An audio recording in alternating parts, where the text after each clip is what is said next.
शीला वाइसॉकी अपनी best friend के murder case को सुलझाने में मदद करने के लिए एक प्राइवेट इन्वेस्टिगेटर कैसे बनी, इसकी कहानी अगर कोई सुनेगा तो ये फिल्म की कहानी से कम नहीं है।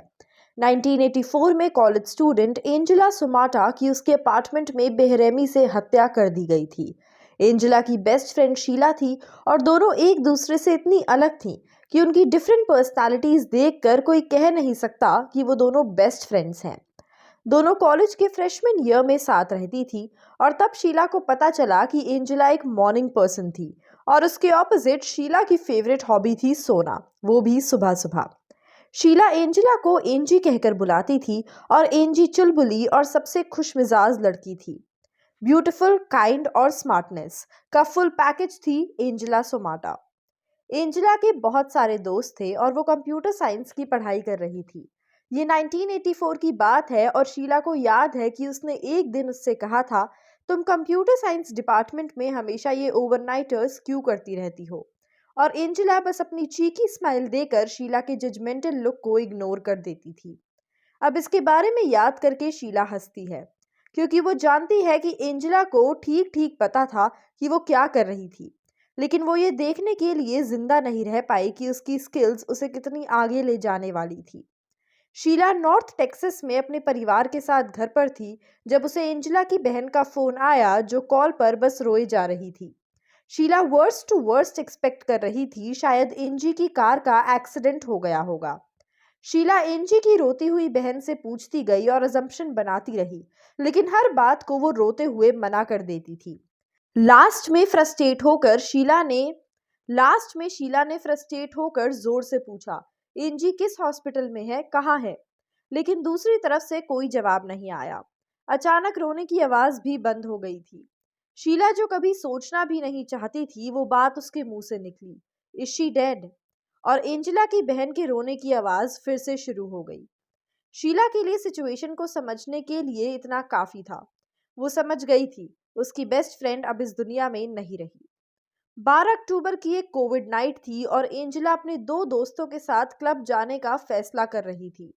टेक्सास का स्टेट फेयर चल रहा था और दसियों हजार लोग टेक्सास की गलियों में थे जो रेड रिवर शोडाउन के लिए तैयार थे। तीन दोस्त, एंजेला, अनीता और रुसेल, एक डांस क्लब में गए जहां उन्होंने आधी रात तक डांस किया और एंजॉय किया। एंजेला ने फिर पहले अपने दोस्तों को उनके घर पर छोड़ा और गुड नाइट कहने के लिए अपने बॉयफ्रेंड के घर कुछ देर रुकी और फिर अपने अपार्टमेंट में चली गई। इसके बाद उसकी कहानी ट्रैजिक हो गई। उसके बॉयफ्रेंड बेन मैककॉल को एंजेला से 1:45 बजे एक अजीब सा फोन आया। बेन ने पुलिस को बताया कि एंजेला किसी बात को लेकर घबराई हुई लग रही थी और उसने बैकग्राउंड में कुछ शोर भी सुना था। एंजेला ने बेन को बताया कि उसने अपने अपार्टमेंट में बाथरूम और फोन का इस्तेमाल करने के लिए एक आदमी को आने दिया था। एंजेला की आवाज घबराई हुई थी और इससे पहले कि बेन कुछ पूछ सके, उसने फोन काट दिया। बेन को महसूस हुआ कि कुछ तो गलत है और एंजेला को देखने के लिए उसके अपार्टमेंट चला गया।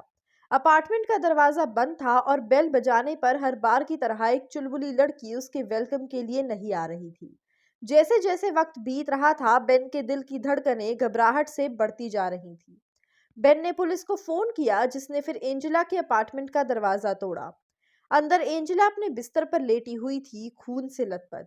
उसके पैर बेजान बेड से नीचे लटक रहे थे और उसके साइड में उसका बड़ा स्टफ्ड रैबिट टॉय था।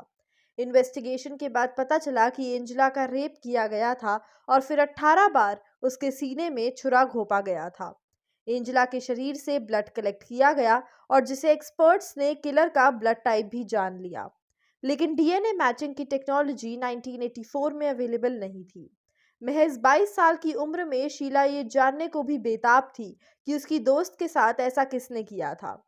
शुरू में शीला ने कहा उसे विश्वास था कि ये एंजेला के एक्स बॉयफ्रेंड का काम था। वो पहले भी वायलेंट और कंट्रोल करने वाला था और एक रात उसने एंजेला के वार्डरोब से सारे कपड़ों को फाड़ दिया था और उसने एंजेला पर भी चाकू से हमले करने की कोशिश की थी। लेकिन जब उसके ब्लड ग्रुप के मैच ना होने और उसकी सॉलिड अलीबी की वजह से उसे सस्पेक्ट लिस्ट से हटा दिया गया था। अगला सस्पेक्ट रुसेल था, जो उस रात एंजेला और अनीता के साथ क्लब गया था। फ्रेंड सर्कल में सब जानते थे कि रुसेल एंजेला को पसंद करता था, लेकिन एंजेला का ऑलरेडी बॉयफ्रेंड था। तो हो सकता है कि फ्रस्ट्रेशन में आकर उसने ये क्राइम किया हो। एक डिटेक्टिव ने शीला से रिक्वेस्ट की कि वो रुसेल के साथ डिनर के लिए बाहर जाए। डिनर के वक्त उनके चारों ओर अंडरकवर ऑफिसर्स बैठे थे, लेकिन रुसेल ने कुछ भी ऐसा नहीं कहा या किया जिनकी वजह से उसे सस्पेक्ट डिक्लेयर किया जा सके। एविडेंस की कमी की वजह से एंजेला की मर्डर केस यहीं पर 20 साल तक लटका रहा। लेकिन एंजेला की हत्या के बाद शीला की जिंदगी बदल गई। एंजेला की हत्या उसके जीवन की सबसे दर्दनाक घटना थी और उसे समझ नहीं आ रहा था कि उसे क्या करना चाहिए। शीला काफी देर तक अपनी मां के कमरे में फर्श पर सोई रही और बार बार एंजी के दर्द उसके डर को महसूस करती तो उसके अंदर की फीलिंग्स भी बदलने लगी। शीला की मासूमियत चली गई थी और इसके बाद वो कभी कॉलेज वापस नहीं आई। एंजेला के केस में शीला डिटेक्टिव्स के क्लोज कांटेक्ट में रही, लेकिन बिना किसी सुराग और सबूत के उसने एंड में वो कनेक्शन भी खो दिया। लेकिन शीला कभी एंजेला के बारे में नहीं भूली और 10 साल बाद 2004 में कुछ बहुत ही अजीब सी चीज हुई। शीला जब अपने बेडरूम में एक किताब पढ़ रही थी तब उसने अपनी आंखों के कोने से एंजेला को देखा। उसने कुछ नहीं कहा, कोई बात नहीं की। वो सिर्फ वहां थी और शीला को पता था कि वक्त आ गया था। इंसाफ का झंडा लहराने का वक्त आ चुका था। शीला ने फोन उठाया और पुलिस को फोन किया। उन्होंने उसे बताया कि एंजेला की फाइल खो गई है और अब कुछ भी नहीं किया जा सकता है। इसके बाद ज्यादातर लोग फोन करना बंद कर देते हैं, लेकिन शीला ने तो अभी बैटल शुरू ही की थी और कुल मिलाकर शीला ने पुलिस को कम से कम 750 बार लगातार फोन किया। उसने एंजेला के मामले पर रिसर्च करना जारी रखा और फैसला किया कि वो एक प्राइवेट इन्वेस्टिगेटर बनकर और ज्यादा इफेक्टिवली काम कर पाएगी। अपने पति और 2 बेटों के साथ रहते हुए शीला ने अपना प्राइवेट इन्वेस्टिगेशन लाइसेंस ऑब्टेन किया और एंजेला के मर्डर के एविडेंसेस की खोज जारी रखी। असल में शीला को आगे बढ़ने का मोटिवेशन पुलिस के इस केस को लाइटली लेने की वजह से मिल रहा था।